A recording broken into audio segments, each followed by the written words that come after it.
देखो आज हम लोग स्टार्ट करते हैं। अम्ल और भस्म आपको समझा चुके हैं, ठीक है। अम्ल और भस्म,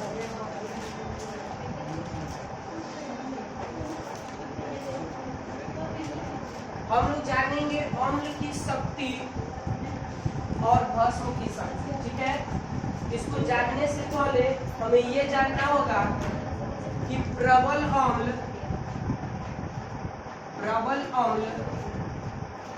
और दुर्बल अम्ल क्या होता है।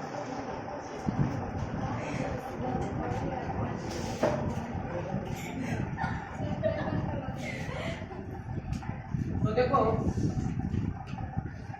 प्रबल अम्ल और दुर्बल अम्ल, दुनिया का कोई भी अम्ल हो, जैसे ही हम उसको जल में घोलते हैं, पानी में घोलते हैं, तो वो अपने आयनों में विभक्त हो जाते हैं।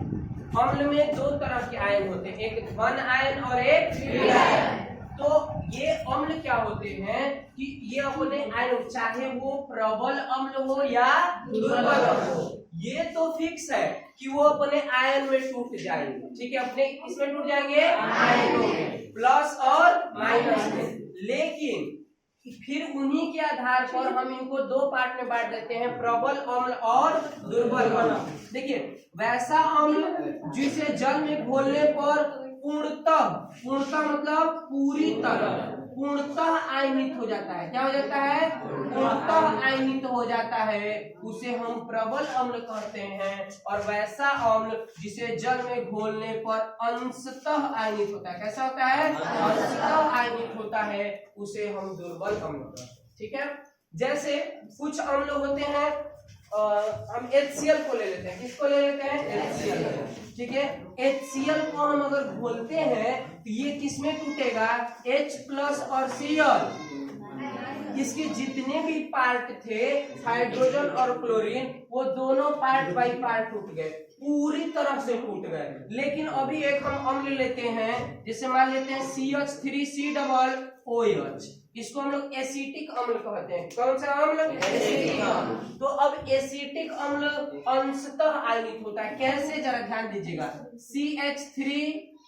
CH3 यहाँ पर क्या हो जाएगा? प्लस, और इसे CH3 minus COOH minus, COOH minus और CH3 प्लस हो जाएगा। तो अब क्या होगा कि ये जो है दुर्बल रूप से आयनित होगा। किस रूप से? दुर्बल, क्योंकि ये तो और भी टूट सकता था ना, ये तो बड़े बड़े कणों में टूटा हुआ है, तो ये पूरी तरह टूटा नहीं है। जैसे कि मान लेते हैं, ऐसे आप समझ सकते हो कि कोई एक मशीन है, जैसे यही स्टैंड जो है, उसको हम खड़ा कर करके छोटे छोटे जितने भी पार्ट में टूट सकता है उतने पार्ट में अलग अलग तोड़ दिए, तो वो पूर्णतः आयनित हो गया, ठीक। अगर उसके 1, 2, 3 जगह से केवल टूट रहा है और उसके जटिल पार्ट भी बच जा रहे हैं, तो क्या हो गया? दुर्बल या अंशतः रूप से आयनित होता है, उसे हम क्या कहेंगे? दुर्बल। इसके और भी पार्ट तो हो सकते थे ना, ये ऐसे टूटता कि C अलग हो जाता, H अलग हो जाता, इसमें भी कार्बन, ऑक्सीजन, हाइड्रोजन सब अलग अलग हो जाते, उसको हम कहते हैं पूर्णतः आयनित हुआ। तो इस तरह हम समझ चुके हैं कि प्रबल अम्ल किसे कहते हैं। तो डिफिनीशन बस साफ साफ है, वैसा अम्ल जिसे जल में घोलने पर पूर्णतः आयनित हो जाता है प्रबल अम्ल कहलाता है, और वैसा अम्ल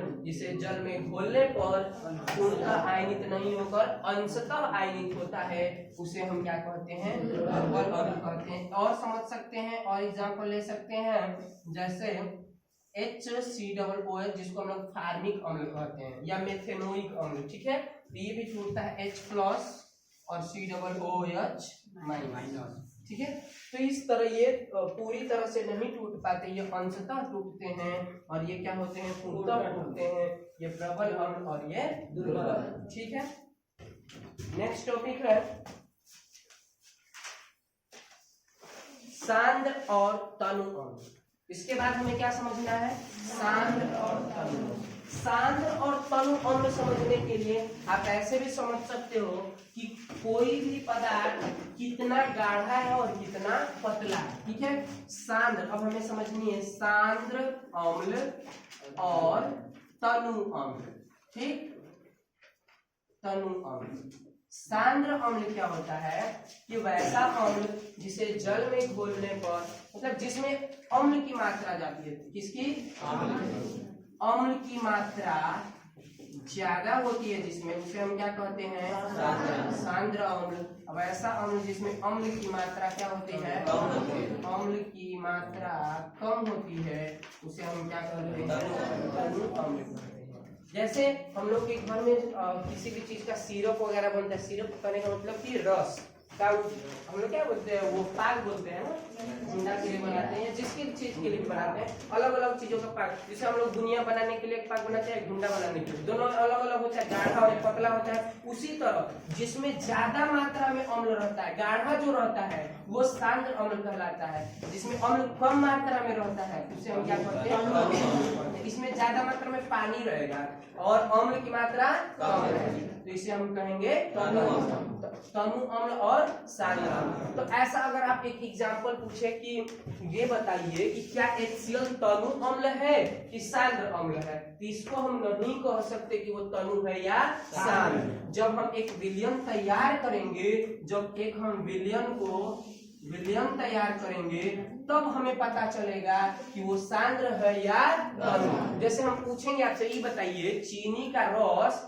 तनु है कि सांद्र, तो ये आप कैसे बता सकते हो, जब रस बन के तैयार होगी तब तो हम बताएंगे वो गाढ़ा है या पतला, तब तो बता सकते हो। वही तनु भी हो सकता है और सांद्र भी हो सकता है, लेकिन उसके पहले हम नहीं बता सकते।